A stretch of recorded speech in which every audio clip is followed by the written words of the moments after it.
Jadi bahasa ini bukan bahasan sepele ya. Di antara dalil yang menunjukkan bahwasanya bahasa ini bukan bahasan sepele, bagaimana perhatian para ulama tentang bahasan ini. Al-Imam Az-Zahabi yang hidup di abad ke-8 ya, Hijriyah, seorang ulama besar mazhab Syafi'i, diakui oleh ulama Syafi'i seluruhnya, ahli sejarah, ahli hadis, pakar hadis. Al-Imam Az-Zahabi hebat, yang Imam Ibnu Hajar pernah berdoa supaya bisa seperti Imam Az-Zahabi. Saking hebatnya Imam Az-Zahabi. Dia menulis buku tentang Al-Ulu lil Alil Ghaffar, tentang sifat ketinggian Allah. Dia sebutkan dalilnya Al-Quran, Sunnah, dan dia sebutkan mungkin lebih dari 100 ulama yang berpendapat demikian. Ulama-ulama yang mutaqaddimin. Dari zaman sahabat, kemudian tabi'in, kemudian tabi'in, kemudian zaman Imam Syafi'i, Imam Ahmad, terus sampai zaman beliau. Semuanya mengatakan Allah berada di atas. Kenapa beliau menulis ini? Apa penting atau tidak berarti? Kalau nggak penting, Imam Zahabi waktunya sangat penting buat dia. Kemudian buang-buang waktu hanya nulis kayak gitu. Ya. Sekarang begitu dicetak, ada dicetak 2 jilid risalah, ya. Ada yang 1 jilid. Ya. Ditulis oleh Al-Imam Az-Zahabi. Demikian juga dikumpulkan oleh Ibnu Qayyim dalam kitab Ijtima' Al-Juyush Islamiyah, tentang perkataan para ulama, para salaf yang mengatakan Allah di atas dengan tegas dan dengan jelas. Baik, hadirin dan hadirat yang dirahmati oleh Allah Subhanahu wa taala. Jadi kalau antum mau kumpulkan perkataan para ulama salaf tentang hal ini sangat banyak. Dan ini kemudian yang menunjukkan bahwa ini sangat penting, ternyata para ulama menjadikan pembahasan Allah di atas sebagai pembeda antara akidah Ahlus Sunnah dengan akidah Ahlul Bid'ah. Ini pembedanya di sini.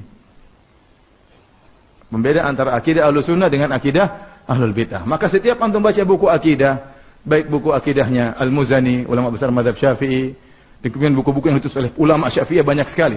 Mereka selalu tulis tentang masalah ini, bahwasanya Allah berada di atas arsy. Kenapa? Untuk membedakan Ahlus Sunnah dari Ahlul Bid'ah yang lainnya. Seluruh Ahlul Bid'ah bersepakat bahwasanya Allah tidak di atas.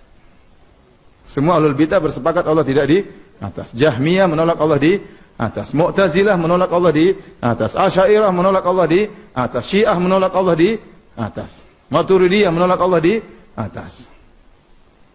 Kalau zaman dahulu, di zaman para salaf belum ada Asy'ariyah, ya. Yang ada baru Jahmiyah dan Mu'tazilah. Jahmiyah dan Mu'tazilah, ya. Oleh karenanya Al-Imam Al-Bukhari sampai dalam buku-buku sunnah juga menulis subjudul tentang masalah ini. Seperti Al-Imam Al-Bukhari rahimahullahu taala dalam kitab Sahih Bukhari membuat kitab judulnya Kitab Ar-Rad 'alal Jahmiyah. Kitab bantahan seperti Kitabul Ilmi, ya.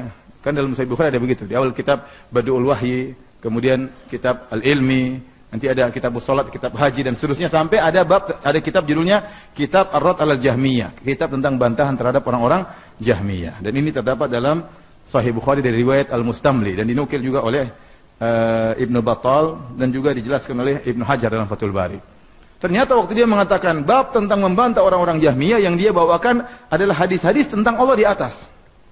Tentang Allah di atas, ya. Dan ayat yang berkaitan tentang Allah di atas, seperti firman Allah, ta'rujul malaikatu waruhu ilaih. Malaikat naik ke atas dan naik menuju Allah Subhanahu wa taala. Ilaihi yas'adul kalimut thayyibu wal amalu salihu yarfa'u. Kepada Allah kalimat yang baik naik. Kemudian dia sebutkan juga, ya, tentang hadis waqala Abu Hamzah an Abbas balagha Abu Dzar ma ba'atha Nabi sallallahu alaihi wasallam. Telah sampai kepada Abu Dzar tentang diutusnya Muhammad sallallahu alaihi wasallam. Faqala li akhihi, maka dia Abu Dzar berkata kepada saudaranya, "A'lim li ilma hadzal rajul alladhi yaz'umu annahu ya'tihi al-khabar minas sama." Kabarkanlah kepadaku tentang lelaki ini yang mengaku sebagai nabi, yang dia menyangka bahwasanya telah datang kepada dia kabar dari langit. Kabar dari mana? Langit. Kalau Allah di mana-mana tidak perlu ke langit, ya. Kalau Allah tidak di atas, tidak di bawah, terus kabarnya datang dari mana? Paham? Kata mereka Allah tidak di atas. Kalau kita bilang Allah di atas berarti kita samakan yang di atas. Kalau kita bilang Allah di bawah, kita samakan Allah yang di bawah. Terus Allah di mana? Allah tidak di atas, tidak di bawah. Kita bilang kalau gitu kita samakan Allah dengan yang tidak ada. Yang tidak ada itu tidak di atas dan tidak di bawah. Sama dong.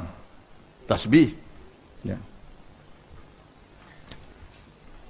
Jadi pembahasan masalah ini penting karena ini pembeda antara akidah Ahlus Sunnah dengan akidah Ahlul Bid'ah. Dan ternyata masalah Allah di atas arsy ini secara zatnya kelihatannya sepele, tapi ternyata ini adalah pembeda antara akidah Ahlus Sunnah dengan akidah Ahlul Bid'ah. Ternyata ini adalah pembeda antara akidah Ahlussunnah dengan Ahlul Bidah. Kenapa turunan dari ini berarti pentakwilan ratusan dalil. Paham?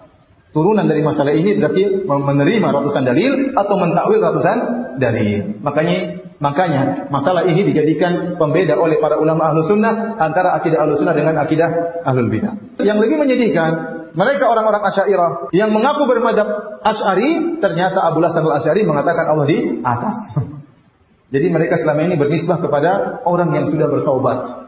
Dan subhanallah qadarullah, buku-buku yang ditulis oleh Abu Hasan Al-Asy'ari seperti Maqalatul Islamiyyin, Risalah ila Ali Tsaghar, kemudian Al-Ibana an Usulid Diyanah, semuanya menyatakan Allah di atas.